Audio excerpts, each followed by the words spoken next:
back, Gothamites. If you're new here, hi. I'm London, aka History of the Batman. On this channel, I have discussed Batman's religion, Batman's sexuality, and a history of sexuality within the Batman mythology as a whole, which those videos I will link in the description below if any of that sounds interesting to you. The next taboo topic that I should talk about is politics, which I'm so scared. Now, about 99.9% of the time, no matter what platform I'm talking about Batman on, I do not mention politics. I do not have a horse in that race, and the political climate right now is so suffocating and at times very devastating and frustrating. Which of course makes me think about Batman, because Batman at times can be devastating and a little frustrating and even a little depressed. Batman is human and he lives within a universe that has a government and that has laws and has heads of state, and all of that makes me wonder, what is Bruce Wayne's political ideology? Because if you really dive into Batman's 80-year everything from film, comics, TV, all of it, there's really no straight answer. I'm sure you thought you would get a definitive answer in this video. You probably aren't. However, a large part of that, I think, is because Bruce Wayne has to deal with his dual identity of being Batman, and a lot of times both of those conflict one another in values and ideals. So since I always love to get personal about the Caped Crusader, for this video we will discuss a retrospect of Batman in the political sphere within the DC Comics universe, cite specific examples giving us insight about Batman's possible political stance, and overall attempt to figure out how Batman might vote in the 2020 election, if he could. But before we talk about this really exhausting subject, why don't you subscribe to this channel and become part of this wonderful Gothamite community? It would mean a lot. Vote for Batman. And subscribe. Oh my god, there are so many disclaimers, more than usual. First off, this video is not bashing anybody's particular political party or ideology. Secondly, we are not discussing any current politics right now. This video is not trying to link Batman with like Trump. Like, we're not doing any of that. We are just focusing on Batman and the DC universe. So if you're looking for that video, this ain't it. Thirdly, I am not bashing what you may think Batman's political party or ideology is. Whatever you think, still think that. It's fine. We are literally exploring all of the different possibilities that Batman could be based on the evidence we are given within his media. Fourth point, I think, I don't know, I am not placing my personal political ideology on this video. I am doing it very objectively. And I think the fifth and last point, I think, is to remember that while we do love this character, he is a fictional character. And as my usual go-to line, I like to be realistic about my fiction. If you like Batman as a man, as a human, and his humanity, why wouldn't you want to learn all of these different aspects about Batman? Even the way that he would vote in an election. This video is really just supposed to be fun and educational about Batman and the different media we're going to discuss, and hopefully you'll learn a little bit more about the Dark Knight that you didn't before, and maybe some stories that we talk about you'll want to go and read for yourself, which is always the goal for me with making these videos. Okay, I think I covered everything disclaimery wise. I hope you guys understand. Let's just jump into it because we do have a lot of ground to cover. Let's start with the obvious. Politics have been within comics ever since the political satires became popular in the late 18th century, which trickles down to newspaper comic strips and then eventually trickles down to comic books. Even in Superman's debut in 1938's Action Comics #1, he's beating up a corrupt lobbyist and visits the government's mansion to save a falsely accused man. And then there's the whole World War II thing that happened, where even on Batman and World's Finest Comics covers, we're supporting the troops, telling people to buy war bonds, and even we're telling to beat the Axis powers and the Japanazis. Yes, the term Japanazis is actually on a cover. And in every decade following, whether it's a writer or an artist, politics in some way will affect the writers and how they present their particular characters within this fictional universe. Comics aren't becoming more political.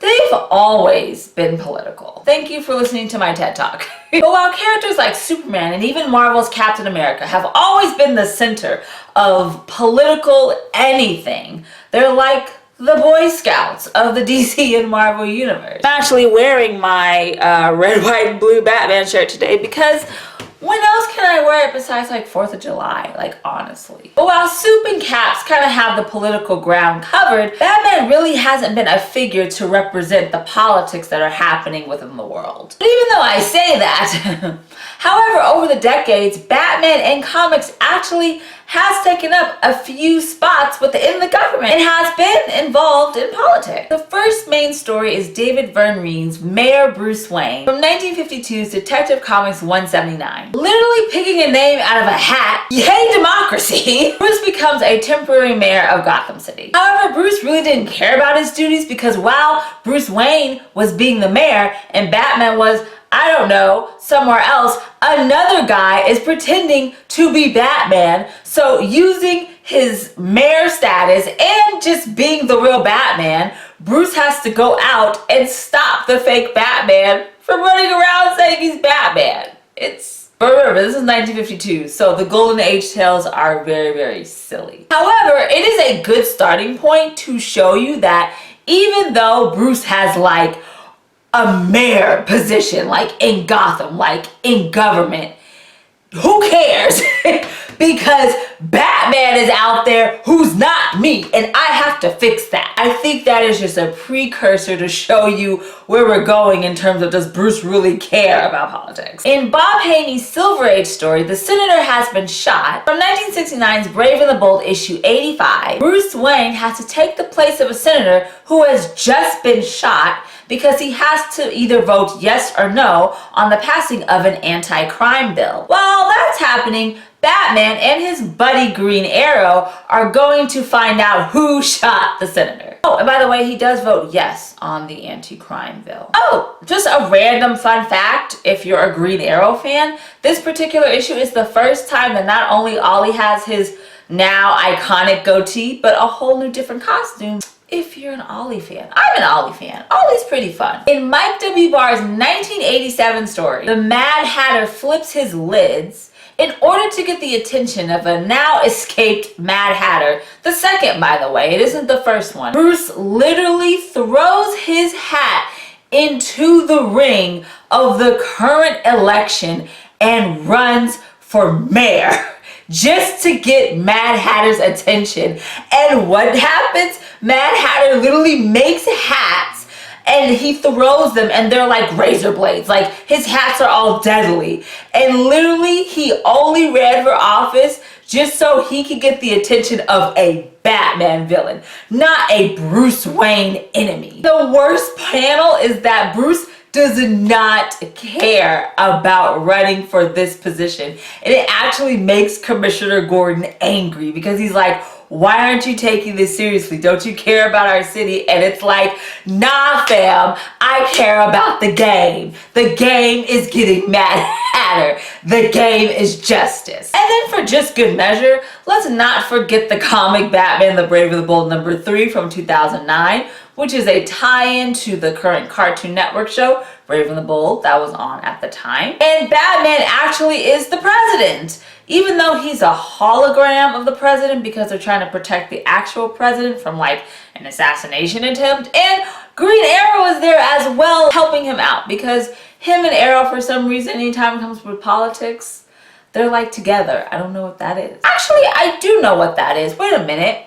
If you think about it, in the 1970s, Neil Adams kind of transformed Oliver Queen's Green Arrow into more of a liberal, hardcore character. He was like woke as F. So it actually kind of makes sense if Green Arrow is a part of politics in some way, because he's actually a huge advocate within the political sphere. But we're actually going to talk more about Arrow later in the video, so watch out for that. So as we can see in these few tales that we have highlighted, Bruce Wayne uses the government position, whatever it may be, senator, mayor, president, and either utilizes it for his own gain into getting the bad guy as the Caped Crusader, or he just doesn't care about it at all. It just goes off to be Batman. Basically, he's negating the lawful side of government and takes up the vigilante agenda, which of course is not law-abiding, which actually leads us right into our next part of this video and our main part, and the question of what is Batman's political party? Frustratingly enough, there are several examples of showcasing Bruce Wayne's Batman and kind of spreading him out throughout the whole political spectrum. So let's highlight major areas or topics that are discussed within politics that can maybe give us a little bit more of an idea of where Batman's ideologies lie. Let's start with the economy. It is very well known that Bruce Wayne is the head of Wayne Enterprises and is indeed part of the wealthy percentage of the population. Of course, due to Bruce's long money and status as part of one of the founding families of Gotham City, many can see how his politics can lean to him being a capitalist Republican, which is an okay assumption to have. I totally get it. However, it is also well known that Bruce Wayne has many philanthropies, like his mother Martha Wayne, which involves funding free clinics and hospitals around Gotham City, which was discussed in depth in Batman issue 408. I love this because not only is he labeled as a humanitarian by Vicky Vale, who is doing this kind of quasi-interview with him, but it's a two-edged sword because Bruce now thinks that Vicky sees him as a classic victim of liberal guilt and actually gets super heated about it. From this reaction and phrase alone, it seems that Bruce within this interpretation is leading more to a liberal ideology, especially since he's giving money to free clinics because he actually cares and not just because of the major tax breaks that he's going to get off of it. And in this and many other issues, Bruce Wayne is shown to be part of many philanthropies and supports many charities and puts his wealth towards that when he's not putting the rest of his wealth towards, I don't know, creating gadgets and Batmobiles and Batsuits to do his unlawful vigilante side. Another big topic is government involvement. As stated earlier, and it is no surprise, Bruce Wayne being Batman is action outside of the law. And it took some time for both Commissioner James Gordon and the entire GCPD to trust a vigilante who is technically breaking the law every night. And Bruce is well known from funding his own company from Wayne Enterprises to funding his own nighttime agendas of being the Batman. And he has no help from the government and literally does it all on his own. One great example that you can see Bruce basically fighting for his rights to have private regulation of his assets and business is in Frank Miller's 1986 4-issue arc, Batman: The Dark Knight Returns. This book, which, speaking about politics, has so many layers. From President Ronald Reagan declaring Batman a national security threat and asking Superman to take him out basically for America, and obviously Bruce hating that, and what the government actually represents at this point, to calling different people in the book names like a hippie and narco-communist talking about Ollie's Green Arrow, and an oppressively nanny status talking about Clark Kent, aka Superman. So it can be argued that Bruce within this DKR universe, or Earth 31, leans more towards the libertarian side, or you can say he's part of the libertarian wing of the Republican Party. But for this case, I would kind of say more libertarian. Another topic is gun control, which is a very hot button issue, and we're not going into any real life stuff. I'm not doing that. I'm not doing it. So just know. But we all basically understand Bruce's stance towards guns.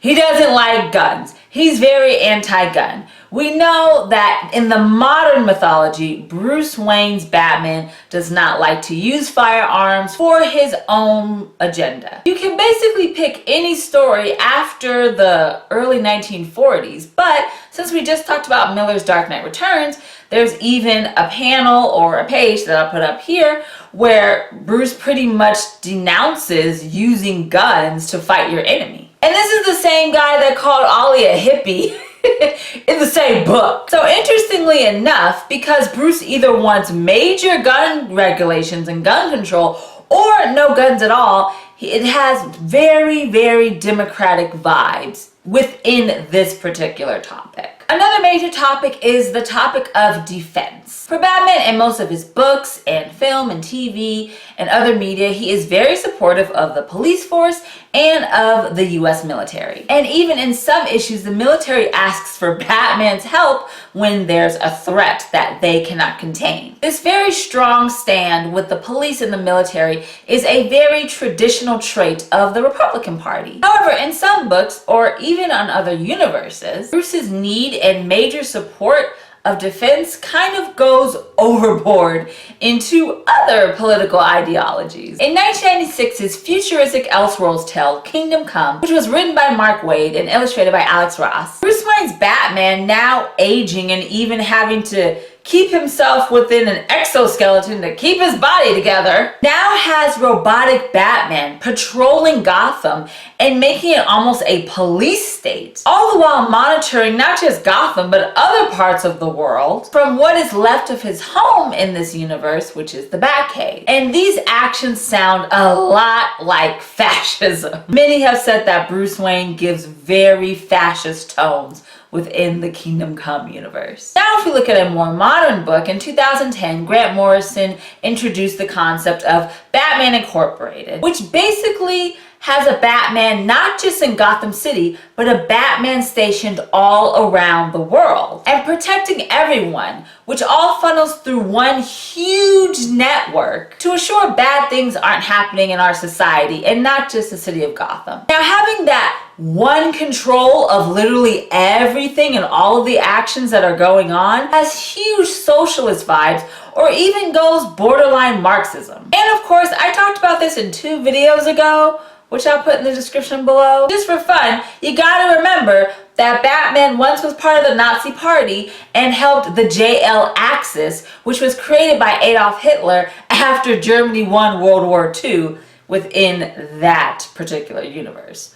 So, Batman's been part of the Nazi Party. We can't not have that on the list. One of the most concrete, in a sense, sources about Batman's political party and even other DC Comics heroes' ideologies comes in 2008's DC Comics Decisions, which was written by Bill Willingham and Judd Winnick. Published before the actual 2008 US election, the story focuses around Oliver Queen's Green Arrow, see, he's back, who decides that he's going to vote for the Democrat within the current in-universe election between a Democratic and Republican candidate, which within the book not only sparks debate about whether or not superheroes should be able to vote in elections, but we also see what other heroes' political ideologies are, which you really don't get a straightforward answer, as you can see from everything you talked about in this video. And we come to find out that Batman is actually siding with Green Arrow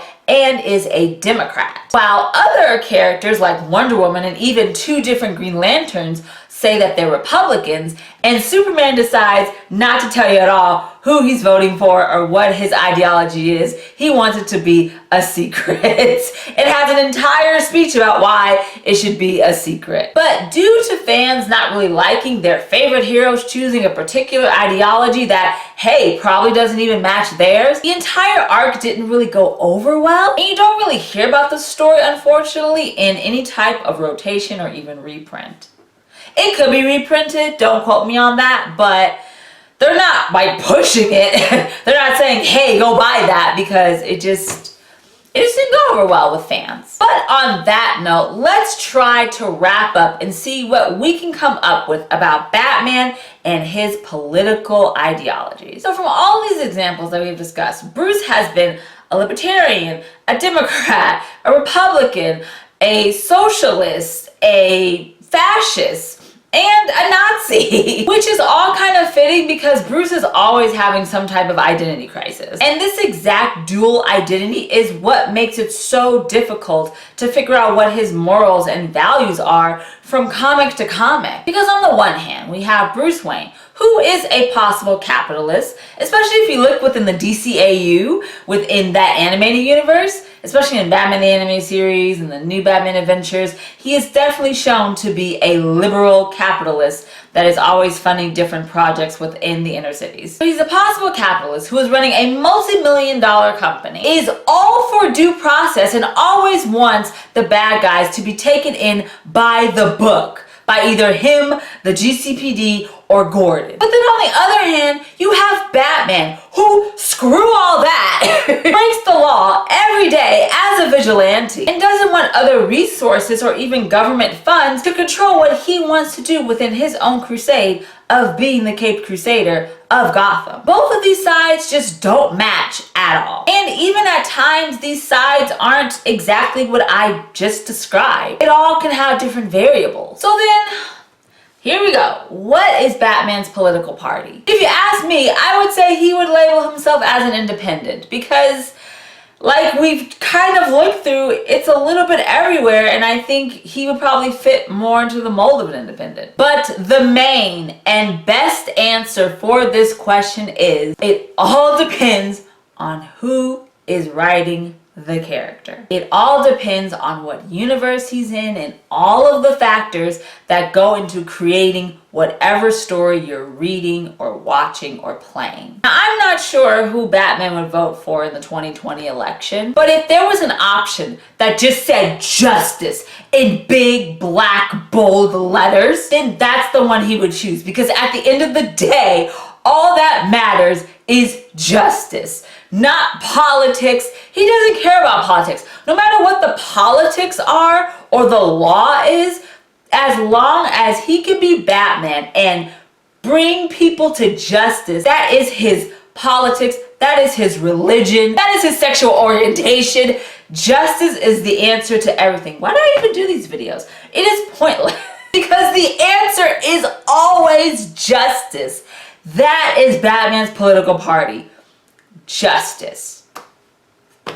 There you go. No. Thank you guys so much for watching this video about Batman's political party and what his political ideologies are, because it is a very, very, very layered question and thing to explore. But I actually had a lot of fun kind of researching and reading and trying to figure out what he would be placed in if he was in the real world and he had to vote. If you enjoyed this video, please give it a bat